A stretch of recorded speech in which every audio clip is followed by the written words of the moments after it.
千里之行，始于足下。A journey of 1,000 miles begins beneath the feet. We now gather in the Tao to travel the journey together. Welcome to Tao Talks with Derek Lin, where we take a deep dive into the Tao Te Ching by Lao Tzu. I would like to invite you to center your thoughts and direct your attention to this moment in time, to the here and now. To be fully present and mindfully aware as we all ready ourselves for this sacred process of the Tao. As I mentioned last time, in 62, we turn our attention to the Tao itself.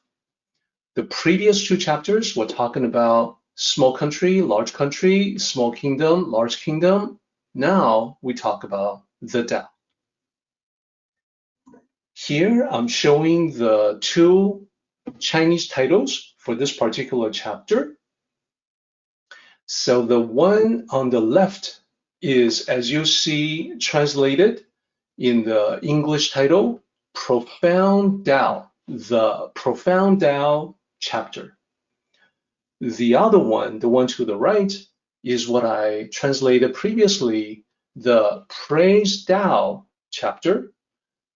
So you can actually combine the two Chinese titles, the two possible Chinese titles, and then get the overall meaning, get the overall idea about this chapter. It is a chapter that is devoted to a sense of awe at the greatness of the Tao and how profound the Tao is, and therefore praiseworthy.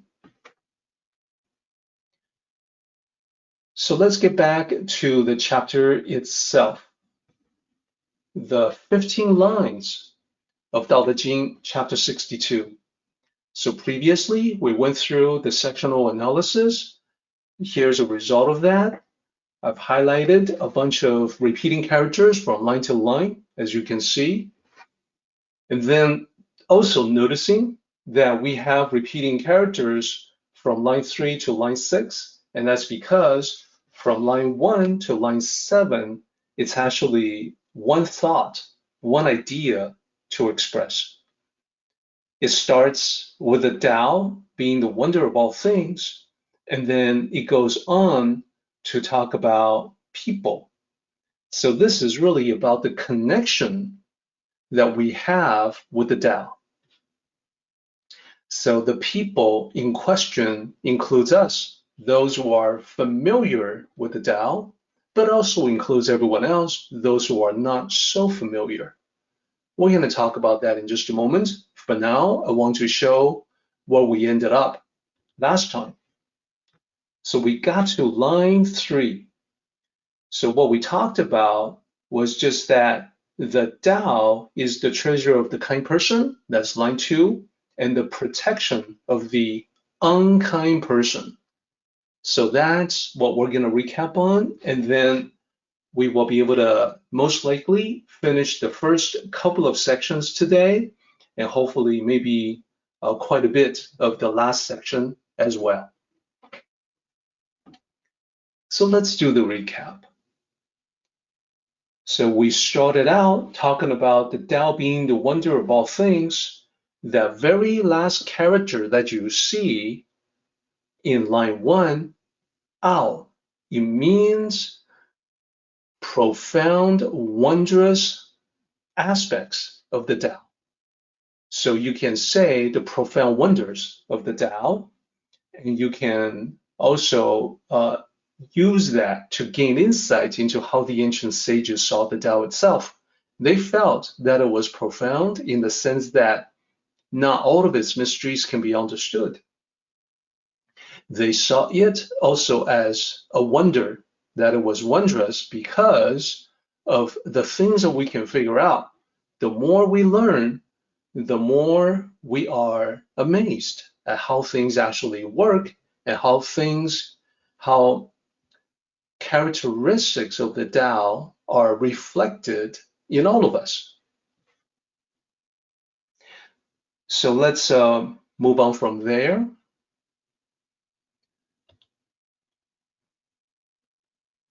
So specifically here, we see a distinction between the good people, the kind people, and the people who are not good or not kind. So both ways of translating are valid.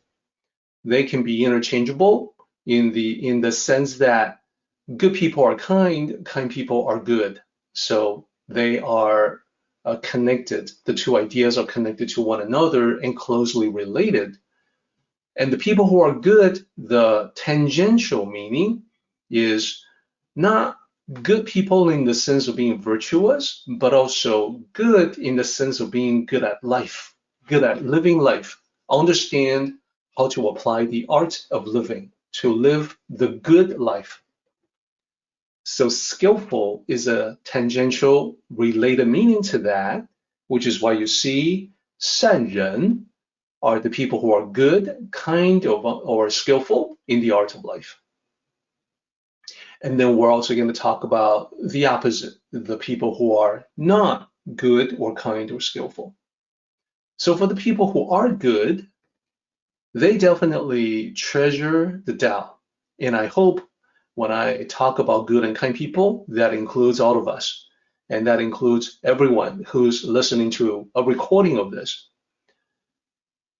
At the very least, we have become aware of the Tao. We know that Tao concepts exist, and we are learning those concepts to incorporate them into day-to-day living. That essentially is what makes a person good. It is not to say that we are perfect. Nobody is perfect. We are just working to get closer to that state of perfection. So let's go ahead and talk about the people who are not so great, not so kind, not so skillful.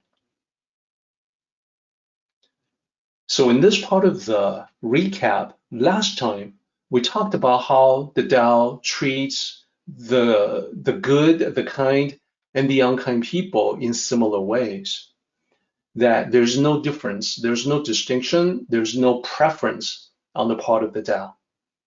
When it rains on the just and wicked alike. So it is similar with the Tao. Whether people actually appreciate the Tao or not, it doesn't make a difference to the Tao, which is impersonal, which doesn't have feelings. So even those who do not value or treasure the Tao, nevertheless, the Tao is providing an environment where they can live, survive, thrive, and perhaps evolve, perhaps change. As long as one is alive, there's always the possibility for change and transformation. And that indeed is part of the definition of being alive, that you can be flexible, that you can vary your approach. So hopefully we're all in that spiritual evolution process, that we too become better, kinder, more skillful, and then we can affect other people to make the same change in themselves. Now, when it comes to kind, unkind, good, not good, I do want to point out one thing. These two terms have been used before.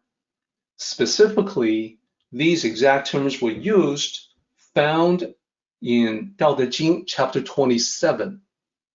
And let me pull that up so we can compare. In line 11 and 12, so toward the end of the chapter in 27, it talks about, therefore, the good person is the teacher of the bad person. The bad person is the resource of the good person. So here, I have chosen to use good and bad to represent the general meaning of what happens in life. That the idea, as you can see, is that the bad person has much to learn from someone who is ahead of the curve, someone who is doing much better in life. And therefore, the good person teaches the bad person to be better. But then the other way around is just as important. The bad person is the resource of the good person. And the meaning of that is that the skillful, aware, observant cultivator of the Tao can learn plenty just from observing what happens to the bad person. The consequences of negative actions, the impact, the negative impact that the bad person has on the environment and other people around him or her. These are all valuable lessons, and therefore these become a resource. It's a valuable counterexample.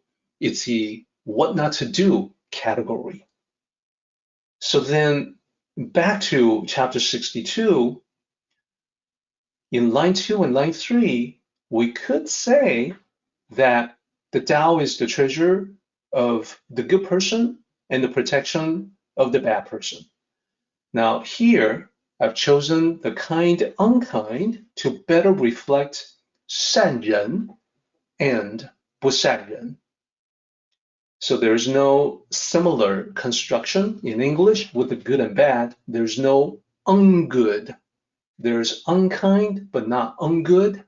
So I chose kind and unkind, but as I said, they're closely related. Now, let me also talk about the difference between 27 and 62. So in 62, the treasure of the kind person, the protection of the unkind person, it is essentially talking about how the Tao is perceived and treated and regarded by different kinds of people, the kind and unkind.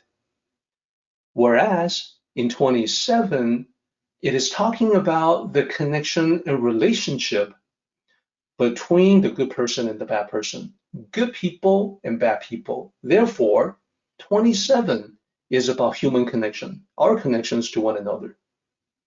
In 62, it's talking about connecting to the Tao, how the Tao is regarded by us, therefore, connection with the Tao, connection to the Tao.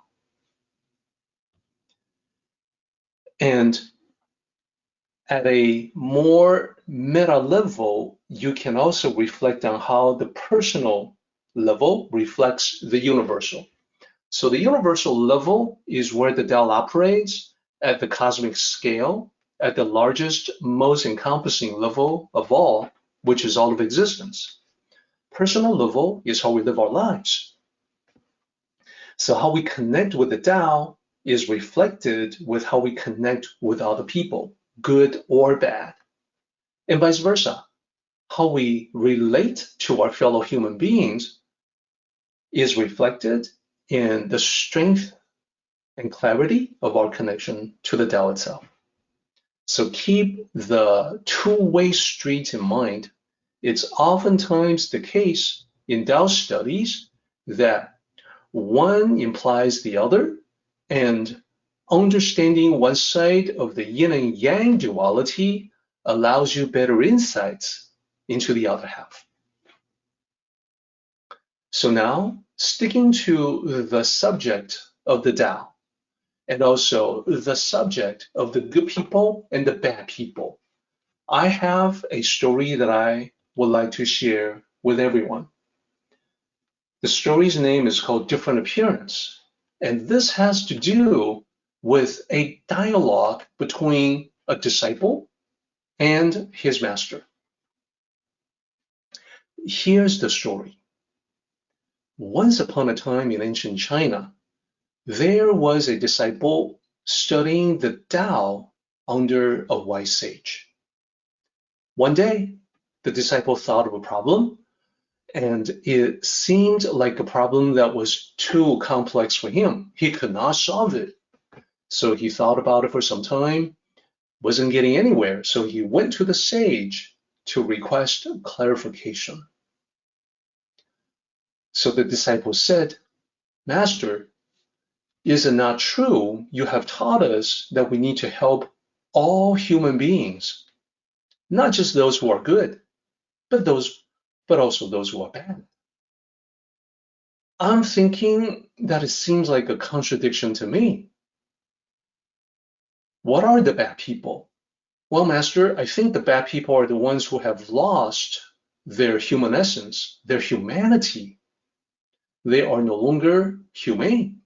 So how can they be included among human beings? If they're not included, if we exclude them, then why should we help them?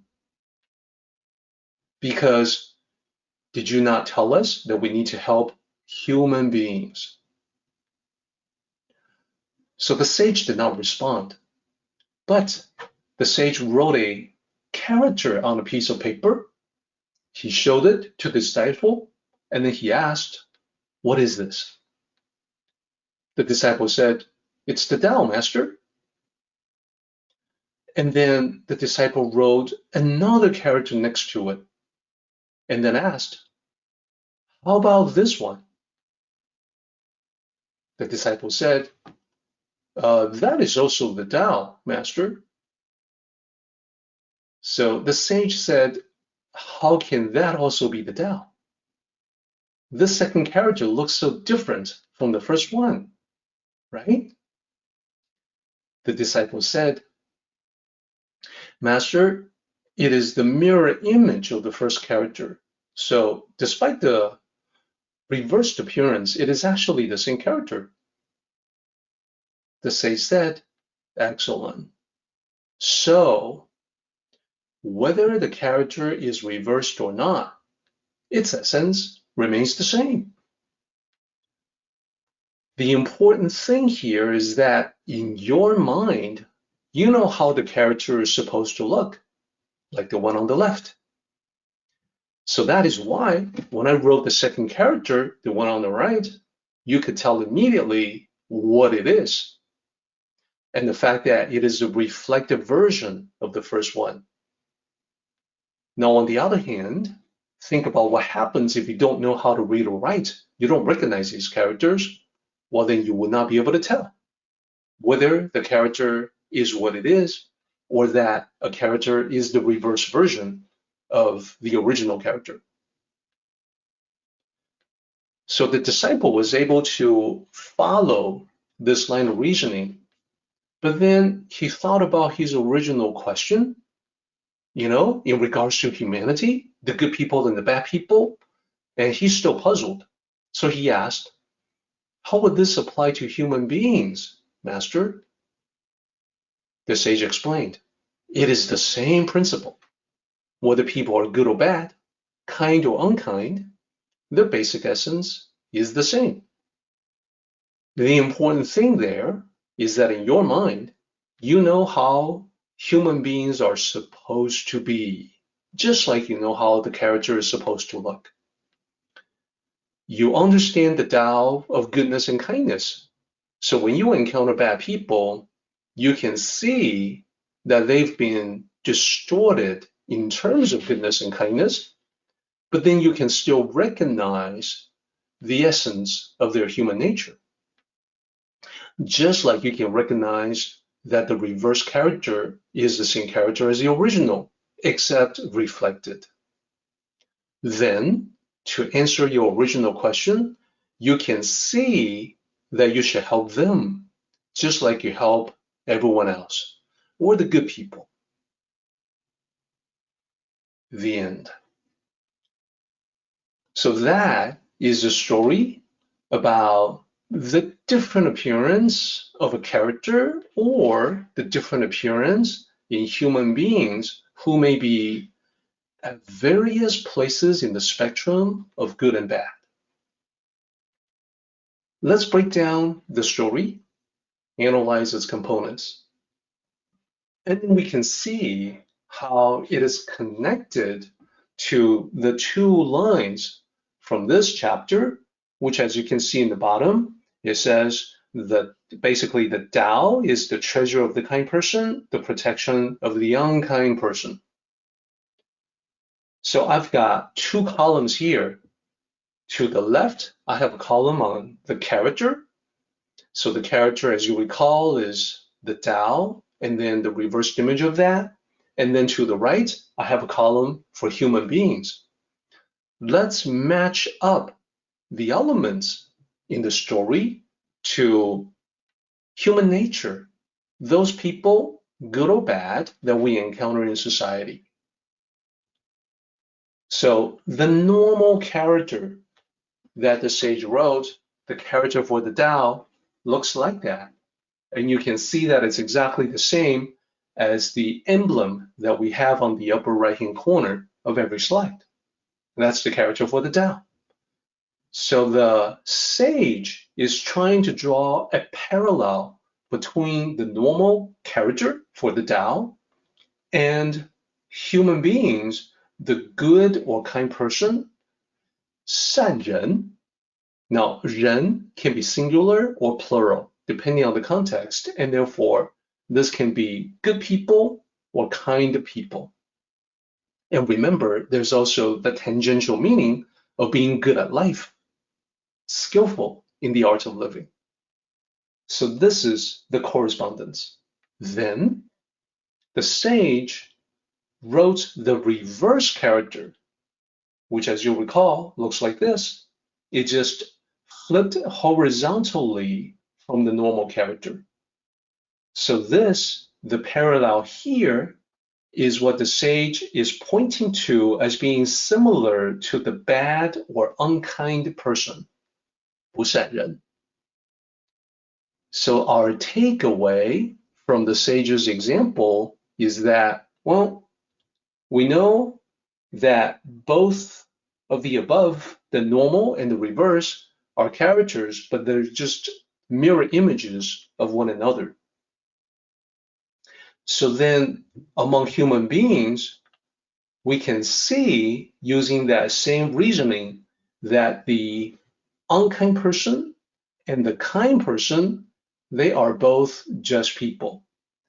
Indeed, in the Tao, the sages recognize that nobody is all good, nobody is all bad. Like the yin and yang symbol, there's yin within yang, yang within yin, denoting the fact that no matter how good someone is, there's a little bit of the complementary opposite in that person. And in a similar way, no matter how horrible another person is, there's the seed of goodness somewhere. So either way, everybody is just human being, just people. So then the sage made the point that to be able to tell that the character is reversed and be able to tell that it's the same character, being literate, being able to read and write is the key. Because being literate enables your recognition of the character itself as well as the character in reverse. You map that to human beings and you get this. To know the Tao, the goodness and the kindness, that is what enables you to recognize distortions in human nature. It helps you identify the goodness and kindness in people. It also helps you identify when those attributes are distorted so that the people who are not so good, not so kind, you realize that they are distorted versions of the Tao, perhaps because they're misled, that they haven't discovered the Tao yet, they haven't worked on themselves very much, and that is the reason.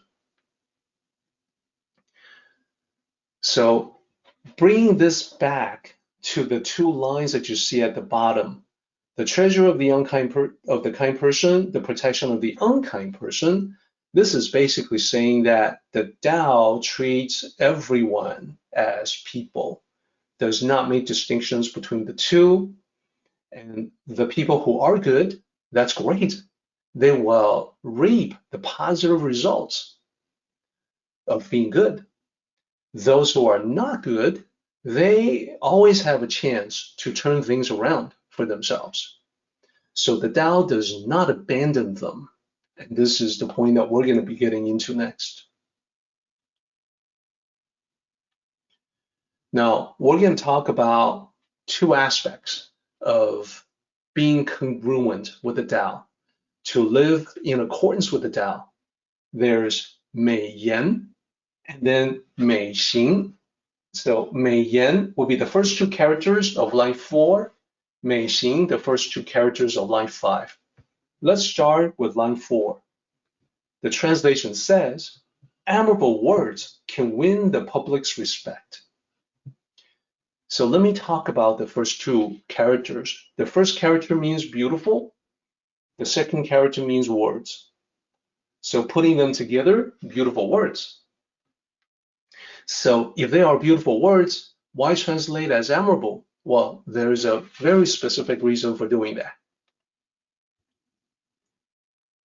There's a negative context of beautiful words denoting untrue or untrustworthy.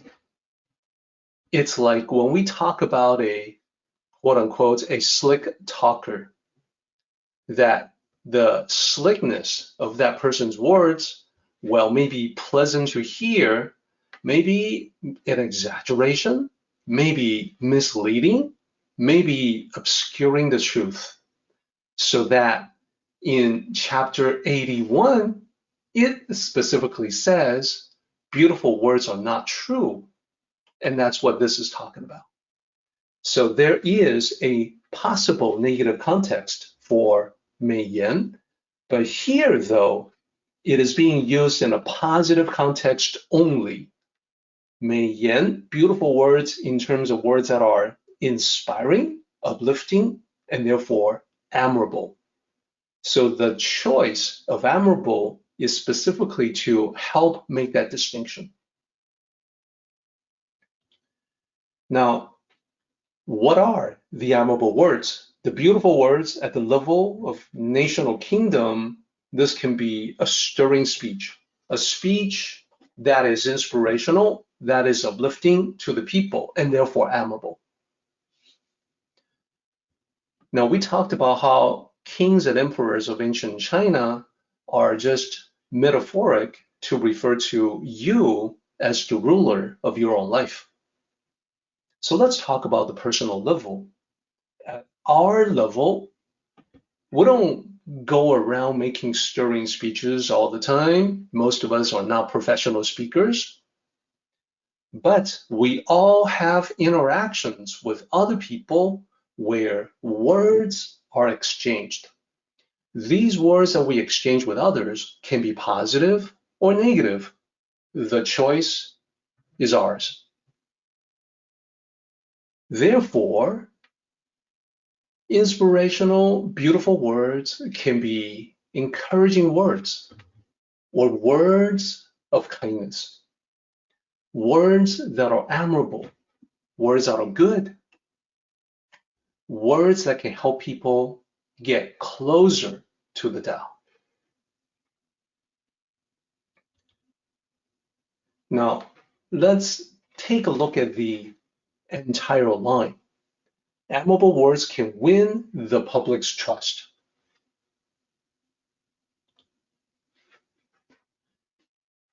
So when we talk about words that are spoken in accordance with the Tao or congruent to the Tao, we're talking about words that have a positive impact on the world, on other people who are listening. So that is no small thing. It can actually be very significant in terms of the impact that it makes.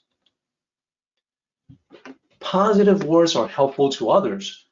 And we say that it's in accordance to the Tao by noting that the Tao, the major characteristic of the Tao is that it is nurturing for all living things and certainly for all human beings. Just like the Tao nurtures all, words spoken in accordance with the Tao is nurturing to all who listen. Now, when we talk about inspirational, encouraging, positive words, there's no requirement as to length. So it can be very short. It can be a cheerful greeting. If you think about a cheerful greeting, it could potentially be one syllable, like hi, or two syllables, hello. So something simple like that can actually make a difference for someone else. A cheerful greeting at the right time can be quite important in the perception of another human being. So never underestimate the power of something simple. As long as it is in accordance with the Tao, it can be helpful to somebody. Now, encouraging words, words of guidance, words of mentoring are all admirable as well. So it's not as simple as the cheerful greeting. It has to be more involved, but it can have that positive impact to someone who really needs it. So what is our conclusion?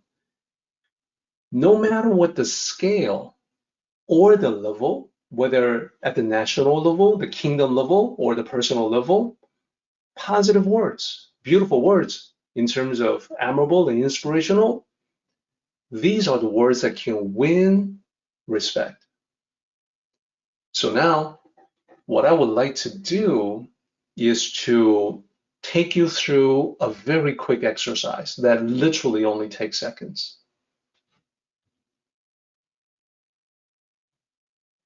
Here's what I would like everyone to do. I would like you to imagine an everyday scenario for me. I would like to ask you to put yourself in it so that it is not only in your imagination, but also your feelings, that you feel how it is when one day you're just going about your business, taking care of errands. You are going from one place to another as you normally would. And perhaps there's shopping. Perhaps it's going to the grocery store. Maybe you are going to the church or the post office or various other destinations in accordance with your daily routine. Maybe you're picking something up or somebody up or dropping off something. So you were just minding your own business. You go from one place to another, you're looking at the different places. Sometimes they have like a bulletin board in the hallways with signs on it. It may be help wanted for something, it may be something for sale. So imagine that you are doing that just now and you see a bulletin board and you see a sign on it. And here's what the sign looks like.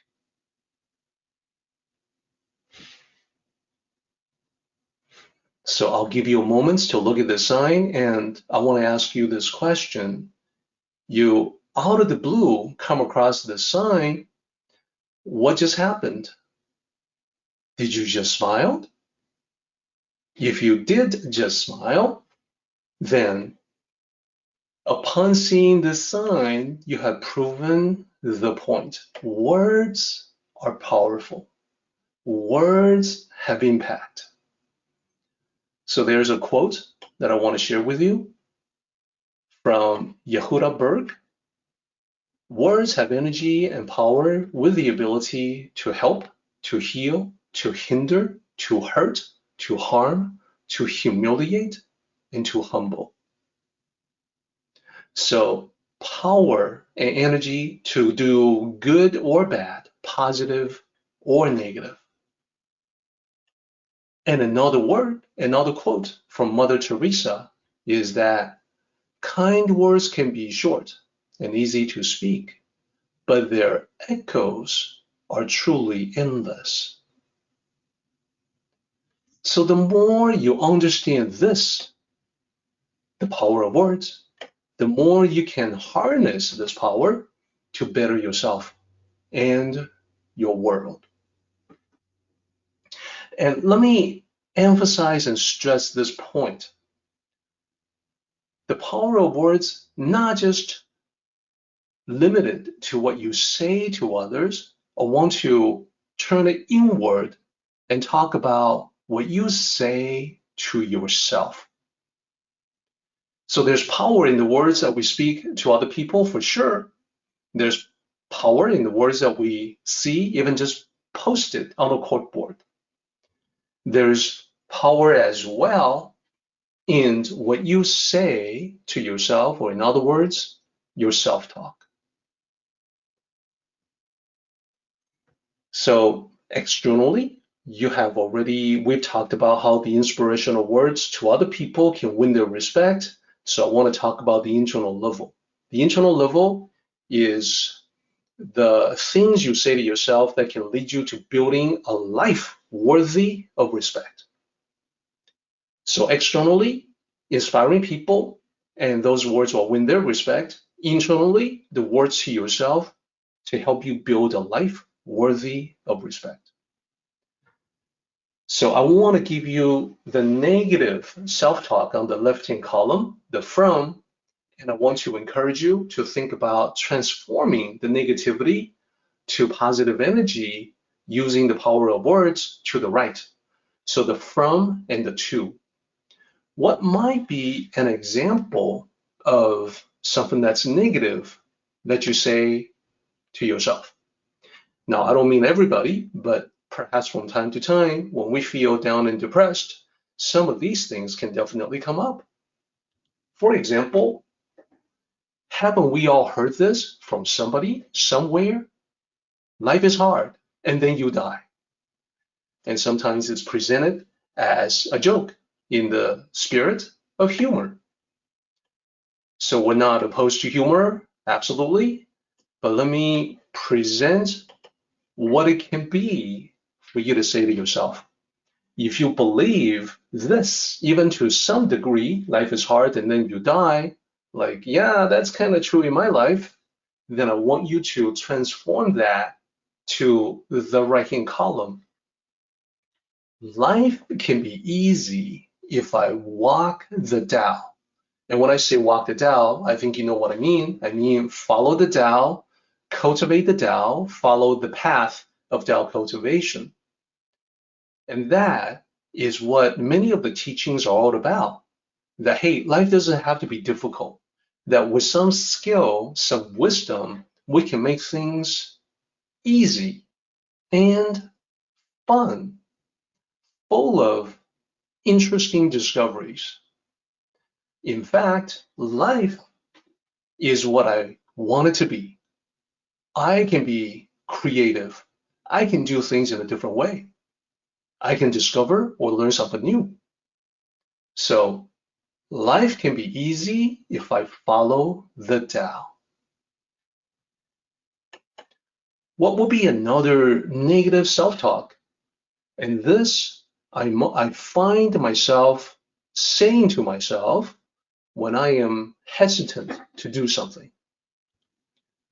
I need more information. On the face of it, this does not seem all that negative. Yeah, I need more information, I just need more. In reality, it can oftentimes be the crutch that people use as an excuse for inaction.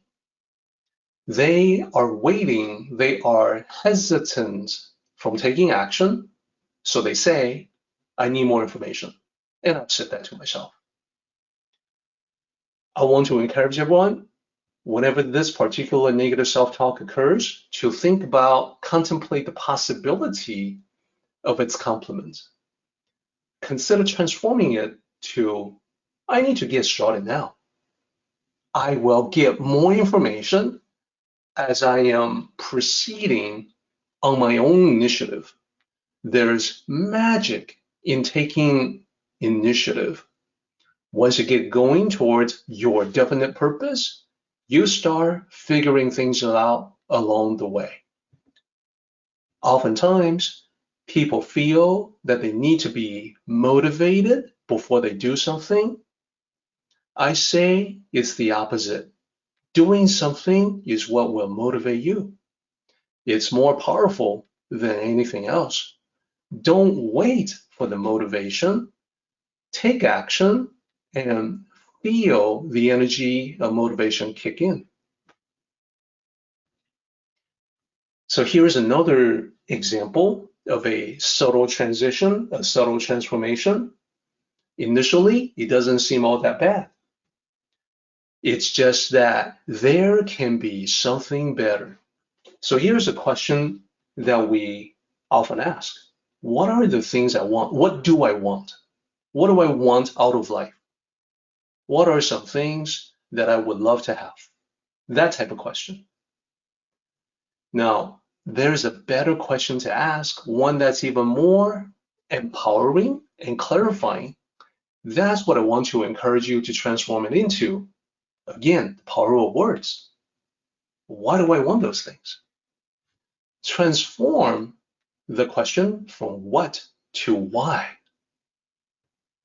The all-important why question clarifies your own thinking. It separates needs from wants. Because when you're asking, what do I want those things? You're also asking, do I really need it or do I just want it? Therefore, it can shed light on what your purpose in life really is. Is the thing that you want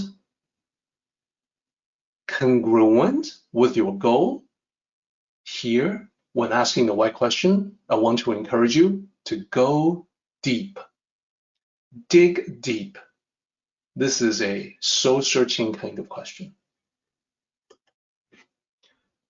So what might be another example? We got quite a few more. Let's go through them all. The answer will be no. Okay, this is negative for sure. Assuming a no is self-defeating even before you do anything. I want to encourage you to think of the complementary opposite. The answer will depend. Okay, maybe it will be a no, but it's going to depend. Depend on what is the logical question that follows. So rather than to assume a no as the default position, this is realizing that nothing is set in stone in this world. Everything changes. Many things can be flexible or negotiable. Therefore, the follow-up question on the right-hand side is, depend on what? What are the considerations that will factor in the answer or the decision? How can I optimize to get to the yes? That's another empowering question. Then, when you have those factors in your favor, you want to ask and wait for the answer. I say that, it seems like it's obvious, but I say that because there are so many times in life when people don't even ask. They don't even ask about something that will contribute massively to the quality of their lives. They think about it, they wish for it, but they don't ask. They don't ask because they assume the answer will be no. Okay, let's do another one. Here's a common one. It's a problem. So I think you know where I'm going with this. I want everybody to transform the word problem to challenge. The problem is an obstacle. It's a burden. It's a headache. What about challenge? What's a challenge? A challenge is a test. It's a test to see, are you as good as you think you are?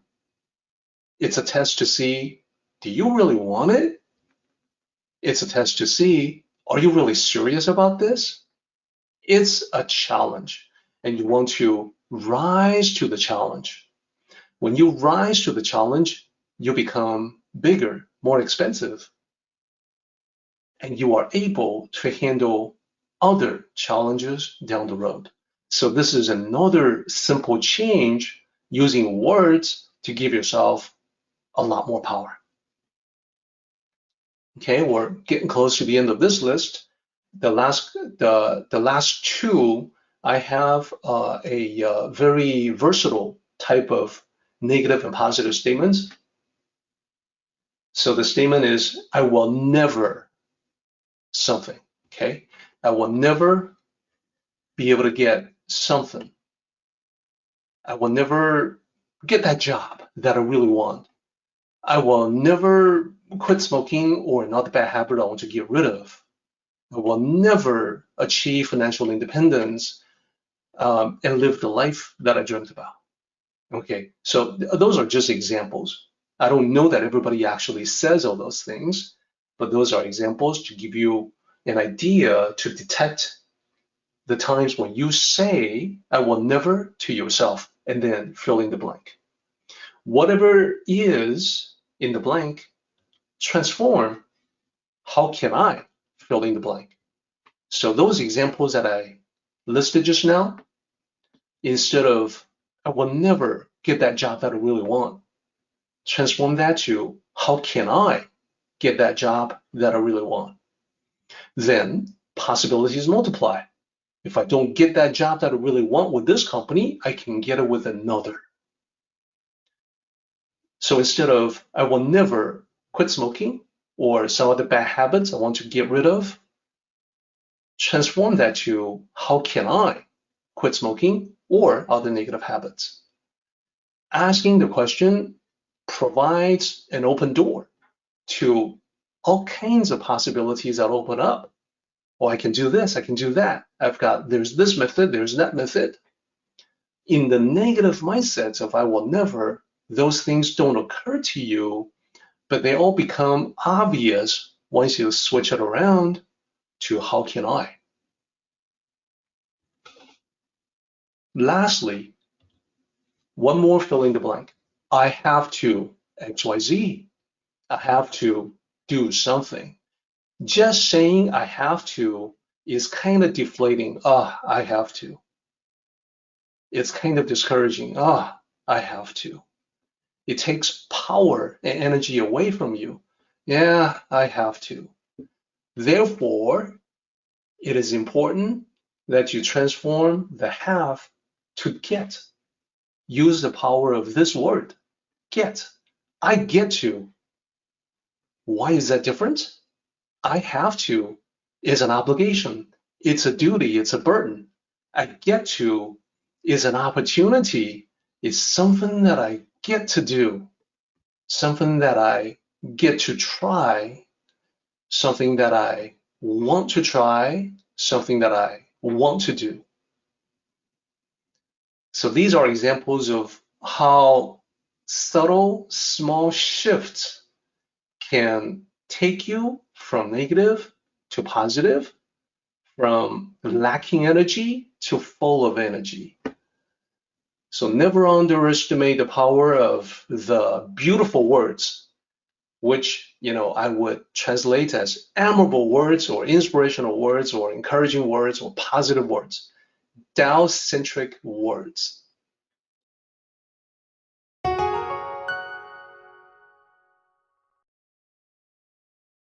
We're going to continue by going back to the Dao De Jing, chapter 62, and then going to the next line. So we've talked about the admirable words, literally beautiful words, but in a positive context. Now we're going to talk about admirable actions, beautiful actions. So this is the counterpart to 美言, admirable words, 美行. This expression, unlike beautiful words, this expression does not have any possibility of having a negative connotation. So this is a good deed, a positive, encouraging, inspirational work that you do, an action that benefits other people.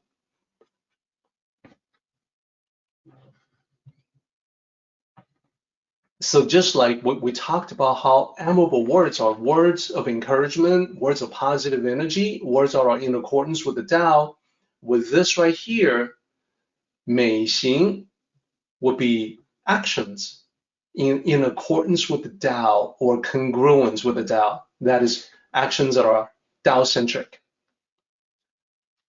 So what might be some examples? At the level of society, it can be a charitable contribution, and sometimes these can be a huge contribution. It can also be a small contribution. There's no limits as far as the size of that.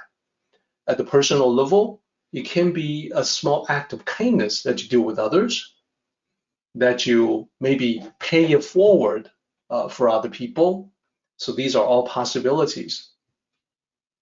Now there's power in 美行, just as there's power in 美言. Both admirable words and actions can have widespread impact. Let's explore that idea a little bit. So we look at the entire line. The entire line says admirable actions can improve people. They make people better. They inspire, they influence, they affect people in a positive way. So just like words, your actions have a ripple effect. So if you recall to mind the quote that I quoted just a moment ago, that the echo of the positive words throughout eternity, they have a lasting impact.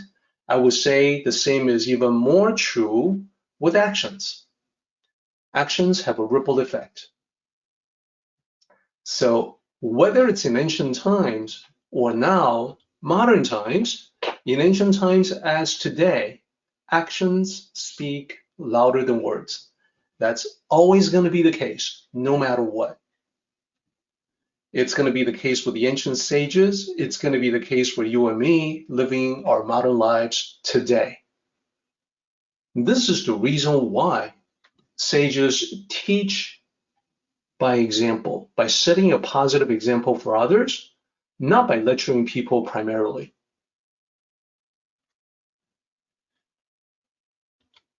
Now, I want to qualify that, saying that this doesn't mean the sages are totally silent.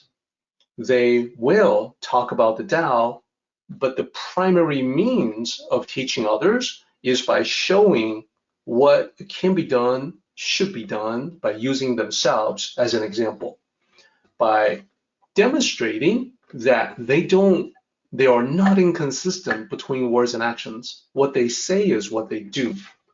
So in that regard, they use every tool available, words as well as actions. Now, of course, they do put the emphasis on actions, because when you're speaking just words and you are not able to demonstrate with actions, those words by themselves become only empty rhetoric, empty words. Then, lastly, let's not just talk about the sages. Let's talk about you and me. To do good things, like saying positive words, not limited to the sages at all. So your actions can also have a beneficial effect on other people. So that should probably be obvious. Let's dig a little bit deeper. I specifically want to identify some quick examples, some true stories about how little things can make a big difference. And as you interact with other people, I'd like you to keep that in mind. You may not think of something that you do as a huge gesture, as something that's taking you out of your way. Now, you don't know how it's being received by the other side. For someone who is maybe suffering from depression, who is really down in the dumps, something positive from you can mean the world to them, literally. We've also been in situations where we ourselves feel depressed, sad, lonely, down in the dumps, and somebody else has said something or done something that suddenly makes all the difference in the world. So I'm going to start with the personal, like the things that you do for yourself, and then I want to expand that to things that you do with other people, the things that you can do in the world. So these are just examples. You can probably expand from here and think of even more small actions, small steps that you can take to make a big difference in your life. And I want to start with the most accessible and common example that I can think of, an example that's tied to the material world. Saving money. The reason why I say that is because using my piggy bank metaphor here as an example, saving a little bit every day will make a huge difference in the long run. And the idea is that when you saved up a substantial amount, you can be investing in different things. You can allow the magic of compound interest to make the huge difference for you. And you can be resting, you can be sleeping, but your money, the money that you have invested that is subjected to compound interest and dividends and other benefits, they are still working for you even as you take a rest and go to sleep. Working for you all the time. So in the long run, over decades, it makes a huge difference. So it's something that you can do for yourself as an example. Now, I want to take it from the material realm to the spiritual realm. So I want to use cultivation as an example of something small that you can do for yourself. When I start this meeting, I say that the journey of 1,000 miles begins beneath the feet, and you may be more familiar with the other phrasing that it begins with one step. So either way, the journey of 1,000 miles is composed of many steps, and every step is a small, tiny increment along the journey. It's like a penny put into the piggy bank. It doesn't seem like much, but over time, it builds up to a tremendous difference. So daily cultivational practice becomes important.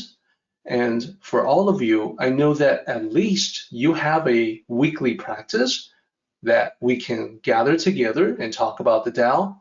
That's a good step in the right direction.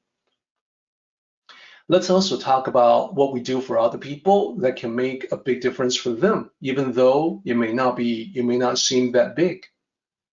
And I want to relate a couple of true stories. The first one is friend of a friend, someone that I know indirectly. It's a true story. So this person found another human being who was in distress. So this happened only recently.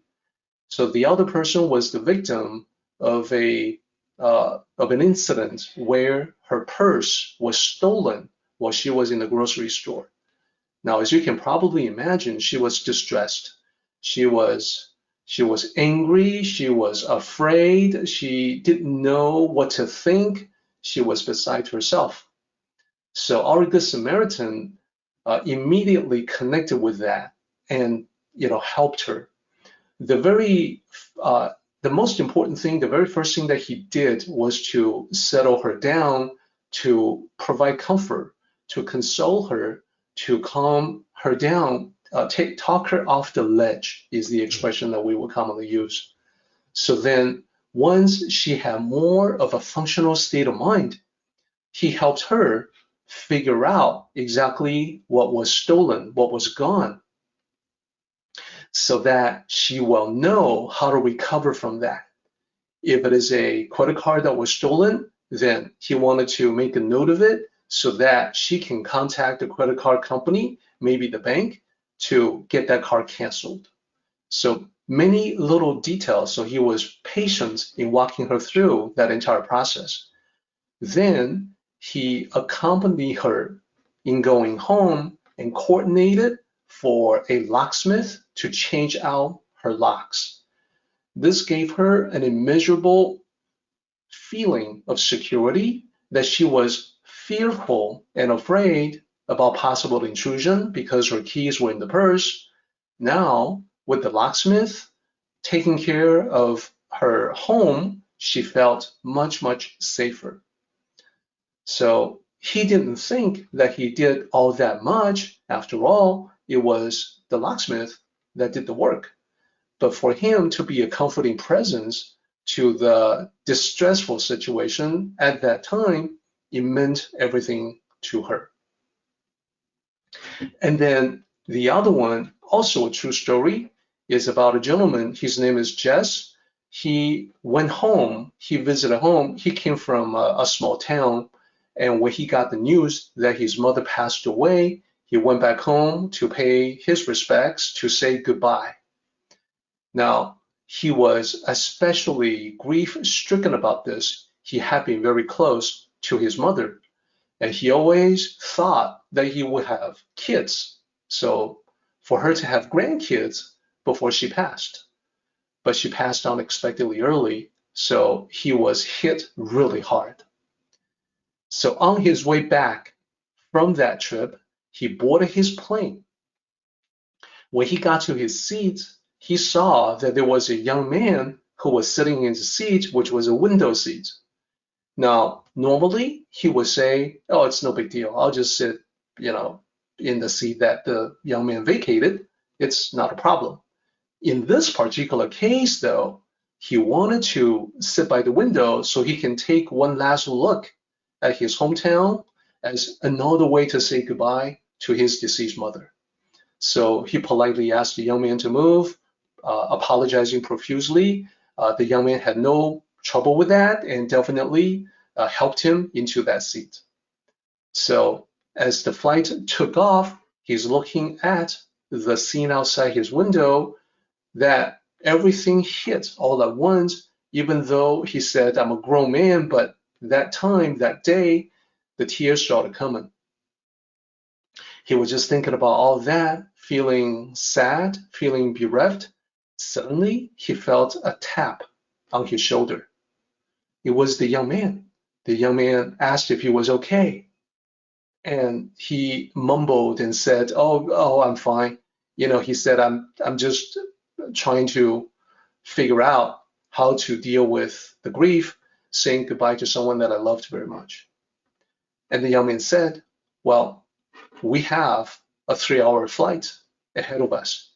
If you feel like you need to talk about it, I'm here to listen.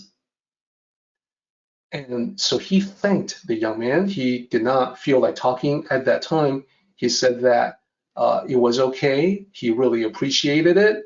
But then the rest of the flight, he was just basking in the warm glow of this help, this gesture of help. He thought that, well, normally when I take a plane, I notice me and everybody else trying to avoid having a conversation with a stranger. Now, this young man was actually volunteering his time for the rest of the flight to speak with me, even though I'm not taking him up on it. Wow, it is making me feel like I am not so alone in the world.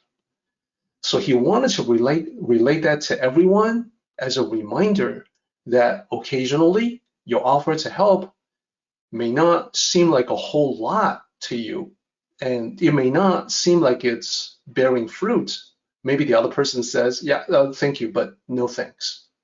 But the mere act of offering the help, that action does something all by itself. Never underestimate the power of small actions, small gestures.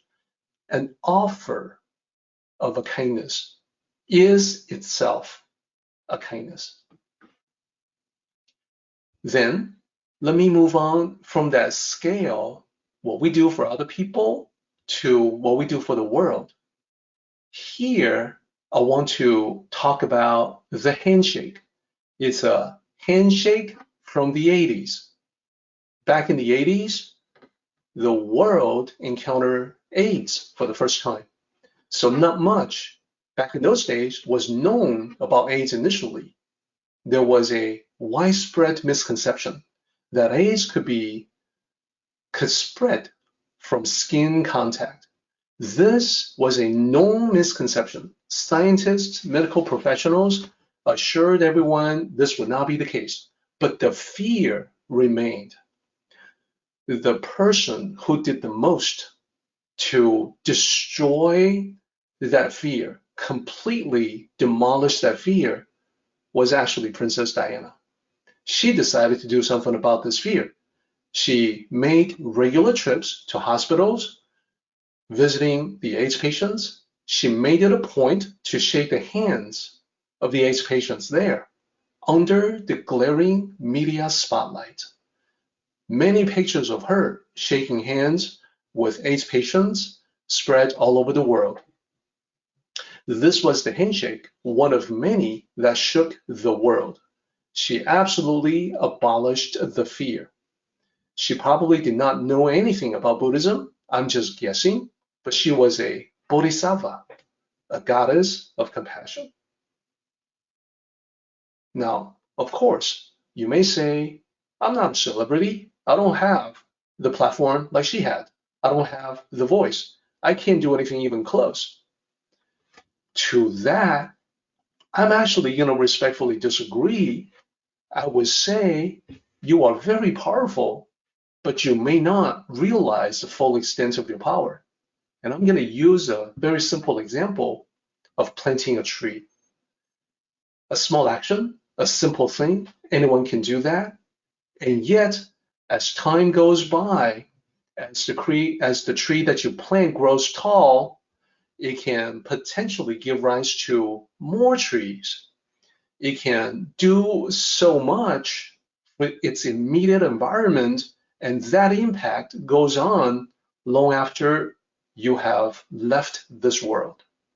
So I would say something simple that you can do, you only have to look through the eyes of the Tao to see how powerful you really are in doing things that can potentially ripple out to affect the entire world. So those are the examples that I wanted to highlight just as a way to give you some ideas about actions. Let's continue on with the Tao Te Ching. We are now on line 6. Line 6 says, those who are unkind. So what is this talking about? Well, first of all, I think it's pretty clear. Not everybody in the world is kind, good, or skillful with the Tao. Quite the contrary. Probably most people are the very opposite, that they are not so skillful with the Tao, is what I'm trying to say. I do believe that most people have kindness and goodness in their hearts, but they probably don't know a whole lot about the Tao. So when we talk about the people who are not kind, not good, not skillful, there are common categories that I want to bring to your attention. These categories are not mutually exclusive. You can find people who inhabit more than one. And maybe we ourselves inhabit some of these categories from time to time. So yes, I am definitely suggesting that sometimes we too are not so great, that we may have moments when we're not so kind. We may as well admit that to ourselves. We certainly have moments when we are not so skillful about living life. So what are these categories? Well, I'm going to start with the category that does not include us. By the very fact that we are now discussing the Tao together, this category is about those who are ignorant of the Tao or not receptive to it. Since you are listening to these words, whether live or by recording, this is not going to be your category. This category may include people who say, oh, you know, I'm not into all that new age stuff. Well, in actuality, the Tao is about as old age as it gets. Then, second category, those who have messed up their lives. I certainly hope this is not your category. For some, it may be that things are messed up, but it's not too late. You can still turn things around, and we're going to see that turning things around is definitely the message from this chapter of the Tao Te Ching. Then, those who lack self-awareness. Well, you know, I've been there. I've lacked self-awareness myself previously and still to this day from time to time. Not aware of where I am truly lacking when it comes to the Tao. And the same is a common characteristic to the people who certainly are not receptive to the Tao. Certainly the people who have messed up their lives, oftentimes they don't even know that they're doing it. And then the last category, I think, may include most of us. Those who have not lived up to their potential. And I don't know what you are capable of. I don't know the depth of your potential. I only know that you are extremely powerful and you are only tapping a tiny bit of it. I think probably we all are. I think probably we are all in a quest to maximize, to live more up to the potential. Okay, moving on. Line 7. How can they be abandoned? So this is in the context of the Tao abandoning people who are unkind, not good, not skillful in the Tao. So here, Tao cultivators take their cue from nature. We note, we observe that nature does not pick and choose. Nature is indifferent to the variations in the living things. Nature does what it does. And the other primary attribute of nature is that nothing in nature is wasted, ever. Everything is recycled. Nature itself is a self-contained, totally self-sufficient system. Everything gets recycled in one way or another. Thus, we can say the Tao makes use of everything. The Tao does not abandon anything because everything and everyone, all the resources get recycled. So we're taking a cue from this, we're learning from this, so we don't give up on people ourselves. Now, this is not saying that you have to get really up close and personal to a source of toxic influence. I would actually say the opposite. I would actually suggest that if there are sources of toxic influence in your life, it is a good idea to create some distance so that you don't have to be negatively impacted and you can think about the situation from a more detached perspective so you can figure out what to do. That doesn't mean that you are giving up on anyone. Creating the distance is only creating the room and the space for you to figure out how to best approach the situation. It is not abandoning people, it's not giving up on people. And the reason why we don't give up on people is because the fundamental realization is that everyone is going through phases. Some people just need more time. Now, the abuse, the possible abuse from those people need not be inflicted on you, and that's why I say you may require some distance so you can help them more, not less.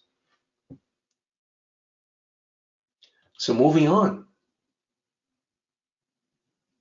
Line 8, therefore, when crowning the emperor. So I want to isolate the last two characters first, 天子. So two characters, literally, 天 means sky or heaven, 子 means sun. So ancient Chinese emperors claimed power from heavenly mandates, and you may have heard of the expression son of heaven, although I would note that in Chinese, people don't break it out to be 天子 is the son of heaven. It's more just assumed to be one single noun meaning emperor. Now, deriving power from a heavenly mandate, divinely inspired, is not a new idea. It's very ancient and it's not unique to Asia or to the ancient Chinese. The exact same idea can be easily found very common throughout European history. There's the expression, the doctrine, the philosophy, the divine right of kings. the idea was the same, that the king got to rule, the absolute monarch got the absolute power because it was heaven, it was ordained by heaven, ordained by God. So similar idea. Divine right of kings is similar to 天子, the idea behind that. So then I want to talk about the second character in line 8. 立天子, to establish or crown the emperor.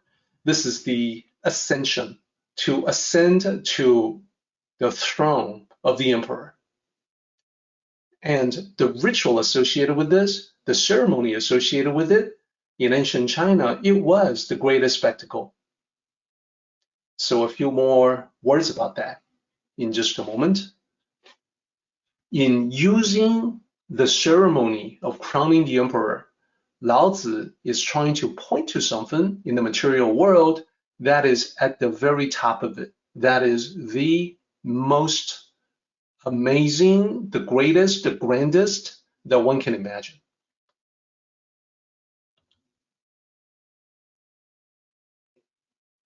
Let's look at line 9.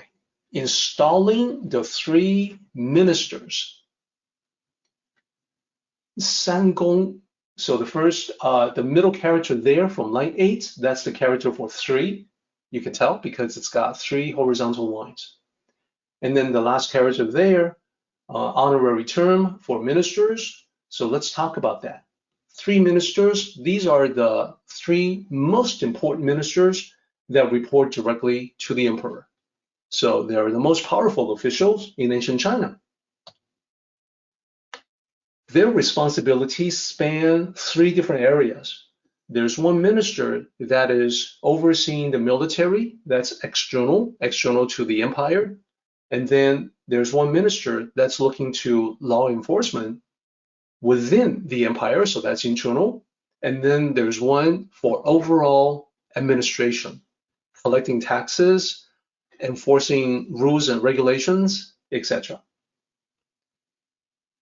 So then the three ministers, to appoint them, there's a ritual, a ceremony to appoint the 3 ministers in the emperor's court. So the 3 ministers are at a lower level, the level right below the emperor, and therefore it is not, the ceremony itself is not the same level as the imperial coronation.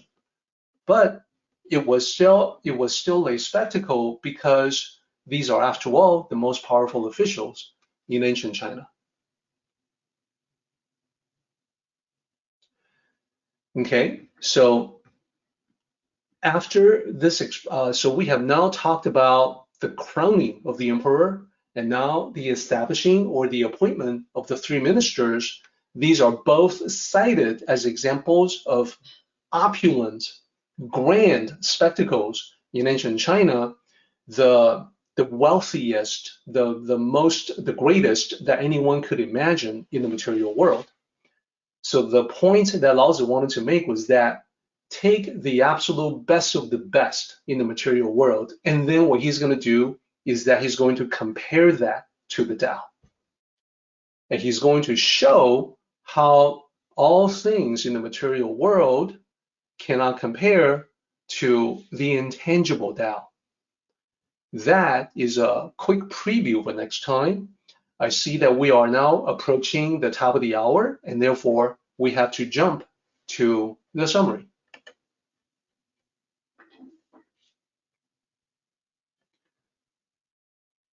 So for the summary, we're going to start out with what we talked about last time.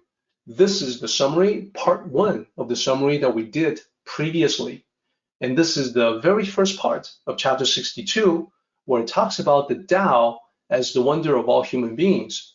By looking at the chapter title in Chinese, you now know a little bit more about the essence of what Laozi was trying to say.